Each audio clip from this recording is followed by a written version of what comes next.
Man, this is something that we often don't look at in the light we should, and we try to sugarcoat it rather than addressing this head on. In this live, I'm talking about violations of financial contracts and trustworthiness.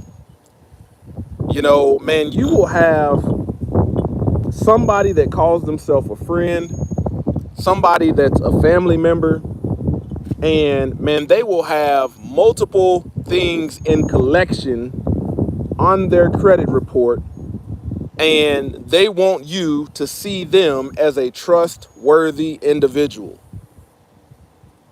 Let me borrow some money. Loan me some money. Those are two different terms that mean you will be in debt or owe somebody something. Loan me or let me borrow. And you will have people, like I said, that are close to you and are gonna prey on you and say, let me loan me or let me borrow some money. I'm good for it. I'll pay you back. I'll pay you back in 6 months. Now, in the legal court system, unless that party that borrowed the money acknowledges those terms, that's the only chance of you being held accountable. But if that person denies that they came up with those terms and agreed to them, then you're never seeing a dime of your money. I want young men and women to be very cautious, and this is done early in life, to be aware of the contracts, the covenants, that you're entering into financially. The Torah says, do not make a covenant or a contract with the inhabitants of the land. The Most High Yah did not want you to be in debt. And especially in this daytime and hour, man, Americans aren't telling the whole part of the story. Because when we look at trustworthiness of the average person right now that is trying to get out of debt, trying to use debt consolidation, I want you to think about this. Imagine if somebody borrowed $5 from you and they said, I'll pay you back in 5 weeks. Those are the terms. I'm going to pay you back $1 each week for 5 weeks straight until I pay you back in full. Now, Americans have this mindset of, I'm going to let it just go to collections. I'm going to let it sell. I'm going to let them sell off the debt, and then I'm going to negotiate a way to only pay back $1. But think about that. How would you feel if you borrowed you loaned somebody some money, they owe you 5 and only gave you $1 back? And that's how a lot of Americans operate in this matrix of debt. And I want young men and women to truly think about what you're getting yourself into, because if you get yourself into debt, it is like having a monkey on your back. Now, you hear stories of people saying that they're being harassed by banks, harassed by mortgage companies, harassed by debt collectors. But these people that are calling you just didn't pick a random number off of the phone directory and say, hey, let me call this person and make up a story about them owing me money. No, at some point, we sign ourselves up in these contracts and these covenants, and then we violate the terms and we try to play the victim.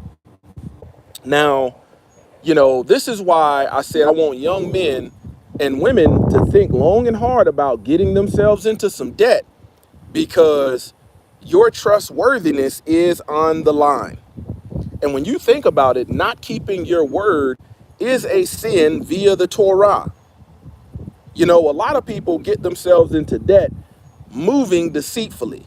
A lot of people will acquire debt while saying that they love the Most High Yah and never have the intent in their heart to pay it back. And this is where your trustworthiness is brought into question. And also, think about how many people say that they have given their life, and today is the Shabbat, okay? Think about how many people said they've given their life, to follow Messiah. They're born again, all of this stuff, but yet are constantly on a weekly basis violating the terms of the contract. And where you find lip service worship is where you're going to find, the same thing when it comes to their financial standing.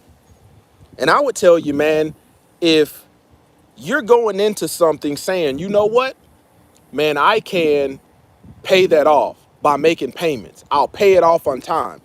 If you can do that same thing, man, what's stopping you from saying, you know what, I'm going to avoid this debt, I'm going to avoid these payments, and I'm going to save up money, and then I'm going to purchase it outright.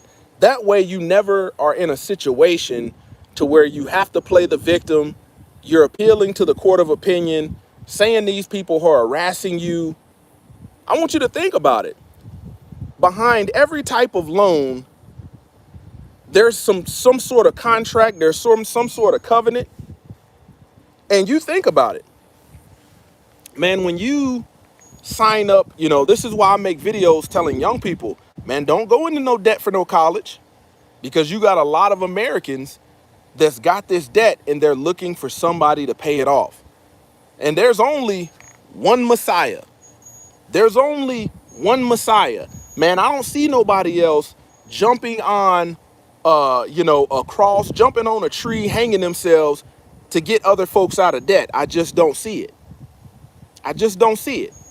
So we have to be cautious, man, of what we sign up to and read those terms. Read that fine print, because that's where the violations are going to occur. Man, just because, like, I'd rather have my name good and counted as trustworthy and it be painful to pay you back than to have somebody putting it on my record or charging it to my, making a claim that I can't be trusted.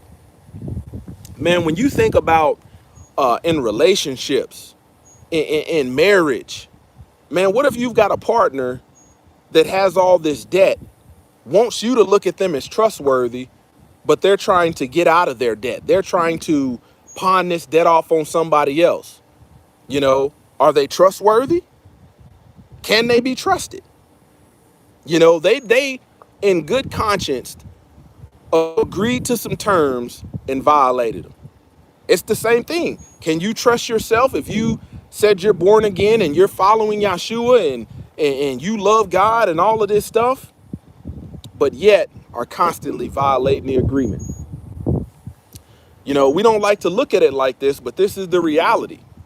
And oftentimes when people are trying to, use debt consolidation and things like that, this is why a lot of people get scammed. Man, if you don't know about debt consolidation or debt relief, man, be mindful.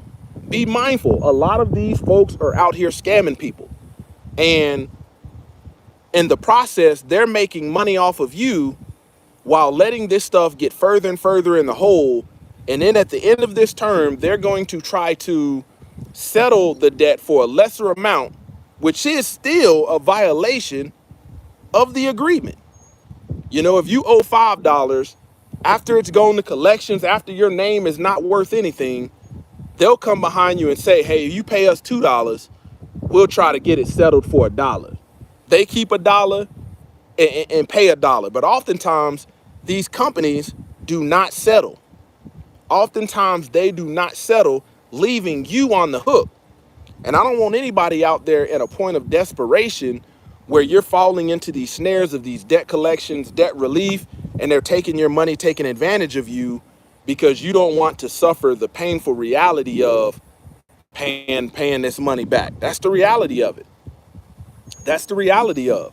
I mean, how would you, if one of your friends or brothers, you were generous enough to, give them a loan when they came to you, let them borrow some money. And like I said, man, you let them borrow $5 and they said, hey, brother, I'm good for it. I'll pay you back. If that brother never paid you back and made all kind of excuses, would you count that brother still as trustworthy? Apply that same example to our own lives, and that right there is an indicator of why we don't need to be going into debt. Why we don't need to go into debt. Some people don't have the discipline and the work ethic to pay the debt back. Oftentimes, man, we don't look at the terms. We hurry up and sign, so happy to get approved. You know, man, I got approved for this. You got approved for a $500,000 home with a 5-in-1 adjustable rate mortgage. It's just a matter of time. You're looking at that monthly payment saying, yeah, I got that. But when it jumps up in 3X's, all of a sudden you're going to be claiming victim. But those terms told you it was an adjustable rate mortgage. Man, we got to read that fine print. We got to look at these terms. And it's the same thing. This is why the word says study to show yourself approved. So you don't get caught in violation of the word. Be doers of the word. That's the last thing we want to do is keep our word these days. There's people all on TikTok, on social media, on Facebook, playing the victim. I don't know why these banks keep calling and harassing me. I don't know why these credit card collection, if I could just get them to stop harassing me. They're not harassing you for no apparent reason. They're harassing you because you gave your word, you gave your signature, you gave your name that you would pay them back. And now you're trying to renege on the terms. Now you're trying to renege, just like people will do in your own life. Friends and family will renege. Be mindful of this because, man, you have to bring into account your own trustworthiness. How valuable is your word? Can people count on your word? Or are you somebody that will renege on your word after giving it and not follow through? Man, once you give your word, it comes down to the follow through. It comes down to the follow through. When you're signing up for this debt, for these loans, for whatever it is, man, you need to know going into it, man, you're signing yourself up for slavery. You're signing yourself up to forced servitude. Doesn't the word say the borrower is servant or slave to the lender? You're signing yourself up for it. If you don't want that pressure or burden of being a slave, you probably need to walk the other way and save your own money up instead of borrowing people. That way your name can be counted as trustworthy.